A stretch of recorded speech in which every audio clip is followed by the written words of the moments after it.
من غير حمص ومن غير رز ومن غير خضره، وجربيها بالطشه وادعي لي. صلي على الحبيب قلبك كتير. هتعملي ايه يا بنتي يا سموره؟ كل خير باذن الله.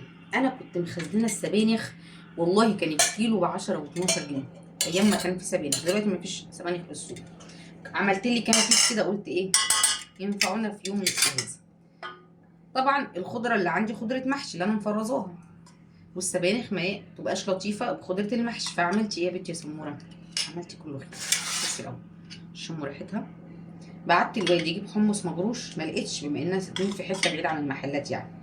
هو مش هتكسف منكم. هو طب يا واد هات لي كزبره ولا بقدونس، برده ما فيش. رحت عاملاها بالطشه. ايه هي الطشه؟ بالثومه. بعد ما استوت رحت عاملاها بالثومه. شايفه؟ قسما بالله في حياتي ما شميت ريحه للسبانخ قد ما انا شميتها وهي بالثومه. حلوه. فرستها لونها زي الفل. بص سخنه سخنه سخنه،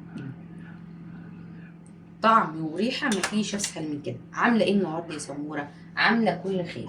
نص فرخه. الفراخ اليومين دول سعرها رخيص. عايزه اقول لك ان انا جبت فرخه كيلو 190 جنيه، بس دي للامانه ما ينفعش تتقسم خالص، ما ينفعش تبقى على 4.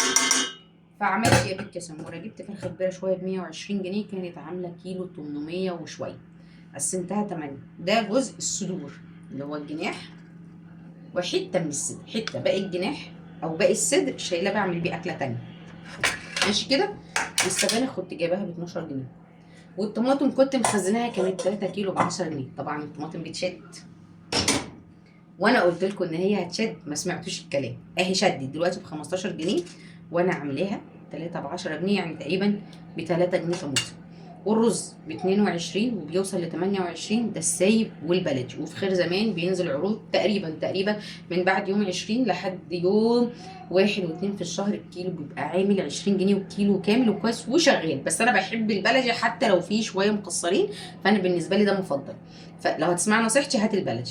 فجبت كيلو الا ربع رز وربع شعريه، او ب5 جنيه شعريه بتبقى اقل من الربع. وعملت غدا يومين بكيس سبانخ اهو. غدا بس مش غدا وعشاء. ونص فرخ بكام بقى؟ 10 سبانخ، كيلو الا ربع رز، و5 شعريه. يعني بنتكلم في 20 جنيه رز مثلا وشعريه، او 21 جنيه. ونص فرخه كان ب 120، يعني 60 جنيه، ادي 80 جنيه. والسبانخ 10 جنيه، ادي 90 جنيه. والطماطم 3 جنيه، ده لو هتحسبيها، لكن ما فيش بيت ما فيهوش طماطم.